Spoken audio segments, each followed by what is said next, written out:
What's up again, you guys? Let's talk about some spoilers that literally just came out like an hour ago, shall we?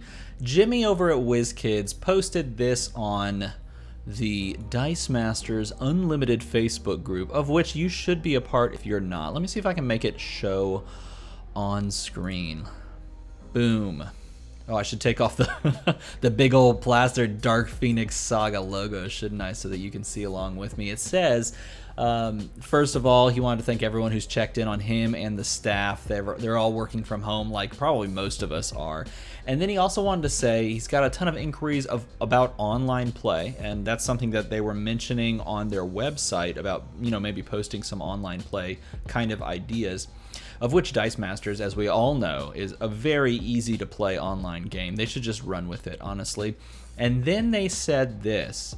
Check out, oh, sorry, there's James posting stuff. Look at him go. He's just going to keep posting stuff. Anyway, they posted this amazing picture of 5 spoilers. So let's dig into these 5 spoilers. These are from the Dark Phoenix Saga set, of which we've only seen pictures of at the trade show that was most recent. I think that was, what was it? The Gamma trade show. I think is what it was.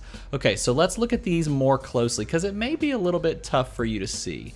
If it's a little bit tough, I'm gonna make it a little bit better. Boom, okay, here we go. So number 1, we have a reprint of Rally. Rally came out in one of the first 2 sets. Maybe it was exactly the first set.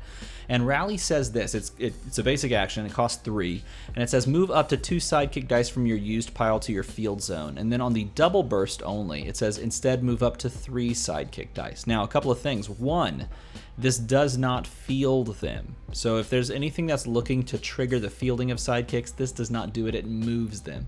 That is a term that they have coined and a term that they have sort of standardized to make sure you understand. 1 is fielding, 1 is moving. Other things that might, seem familiar, this feels kind of like an Instant War, except if you've never played with this card, of course, because it has been reprinted. This is the reprint.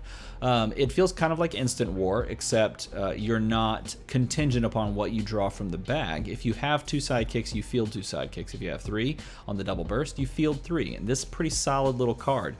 I will say the thing I'm most excited about is the fact that they're using the new school X-Men art. I am in love with this art. Like, I love this art so much, and I'm super pumped that they're using this art for these cards. Card number 2 is a spicy one, especially if you know what's coming in the first return of the draft pack set, which is was originally due out in May, but I haven't checked to see if they've pushed it back with all of the virus stuff that's going on. They probably are, let's be honest. Everything's getting closed, canceled, canned, and pushed back, so we can kind of assume that set may be a little later unless it's already sort of on the shores and ready to go, as it were. Nevertheless, this card is sweet.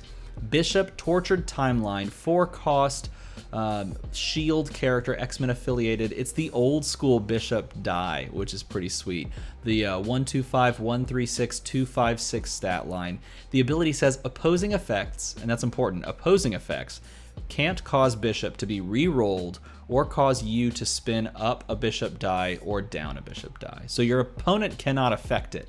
You can affect it, but your opponent cannot. Now, important to note that in the upcoming draft pack set, why'd I blank on Infinity Gauntlet? That's the one. In the upcoming Infinity Gauntlet set, there's a lot of character abilities that cause your dice or your opponent's dice to be rolled to energy or re-rolled or anything like that.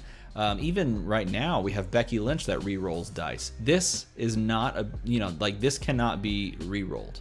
This cannot be spun down onto an energy face. This is what it is. So you have a 4-cost 5/6 that can't be affected by those things. Pretty cool.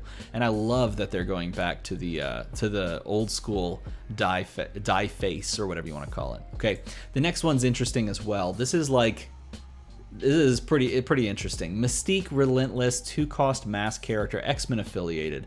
The old school 111 011 211 burst face stat line, because that's common nowadays. It's got that. And then it says, while Wolverine is active, Mystique gains +2 attack. So this is a 2-cost, that's a 1/1. But if you have Wolverine, it's a 2-cost, that's a 3/1. Okay. Now, the most interesting part of it is the global. Pay 2 masks, Target character die can't block this this turn if it shares a team affiliation with a character card on your team. Okay, think about that for a second. In draft format, this has a ton of utility because you're playing with what we can assume are going to be villains, Brotherhood characters, X-Men characters. There's probably like 3, maybe 4 if we get crazy, maybe 4 affiliations. So this global makes a ton of sense in a draft set where you're going to have this sort of intermingling of the same affiliations and the same types of characters on both teams, because then you can use this to its fullest effect. In a constructed setting, you kind of have to be at sort of beholden to the meta. So if all of the really good cards are X-Men, then this makes some sense to play. But if there's just a smattering of a bunch of different affiliations, good cards, then this doesn't have as much play. But in a draft set, it's awesome. It's awesome. Speaking of awesome, oh god, I don't even know which of these 2 cards I want to do next because it's like they're both so cool. We'll do the one that makes me laugh more. We'll do this one next.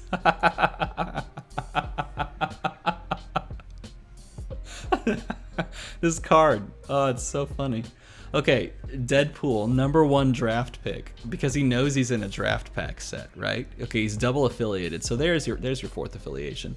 4-cost Fist character, X-Men affiliated, Deadpool character affiliated. Same stat line that you have on the die sides of the Avengers version, the Avengers box, Avengers Infinity. No, it was Avengers Infinity, right?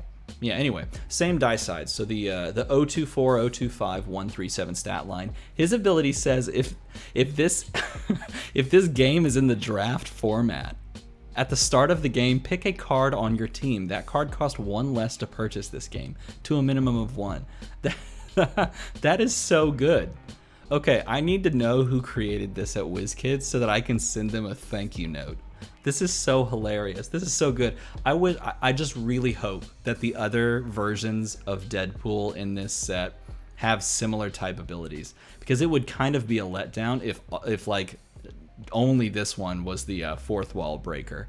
I think it's so funny. Maybe the other 2 can be like, if this is in the draft format at the start of the game, pick a card on your team. That card gets +2/+2 for until the end of the game. That'd be so insane. That'd be amazing. This card's awesome, and it makes me super happy that it exists. Okay, the last one I'm saving for last because it does highlight a new keyword, maybe, if you want to call it that. Not quite. It is something we've kind of seen before. Cyclops, first class, a 5-cost Bolt character, X-Men affiliated, the same stat line that he's always had. Well, maybe not always, but I think so. A 142, 153, 164 stat line, and he has Founder, which is not really a keyword based on the description that was given in that Facebook post. Instead, it's more like an affiliation in the sense that there's going to be things that reference Founder. So if a card has Founder on it, like a character here, Cyclops has Founder on it, then there may be other character abilities that reference and give you some benefit for having a Founder in the field, or a Founder maybe on your team, that sort of thing. So like, for example, while Cyclops is active, when you field a character die with Founder, deal 2 damage to target character die. So all of a sudden, it's sort of like, and this was mentioned on the Facebook post. It's sort of like the adventurer keyword, how things will reference the adventurer, and if this happens, then the adventurers do this or that sort of stuff.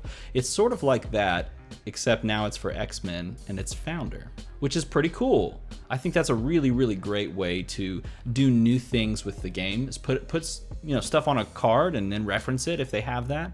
It makes you build teams in a little bit of a different way, because now they don't have to share an affiliation that's printed on it. They may share this similar keyword that's could be cross set. I mean, you could technically put Founder on Justice League characters. You could put Founder on D&D characters if they're the founder of like something important in D&D.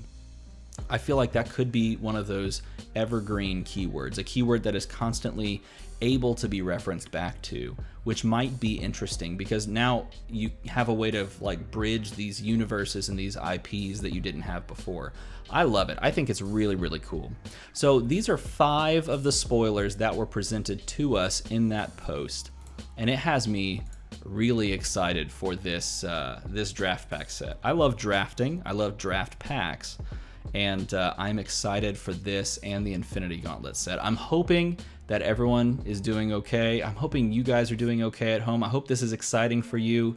Hope all is well, and I'll keep these things rolling out as they keep bringing the spoilers. As always, everybody, thanks for watching.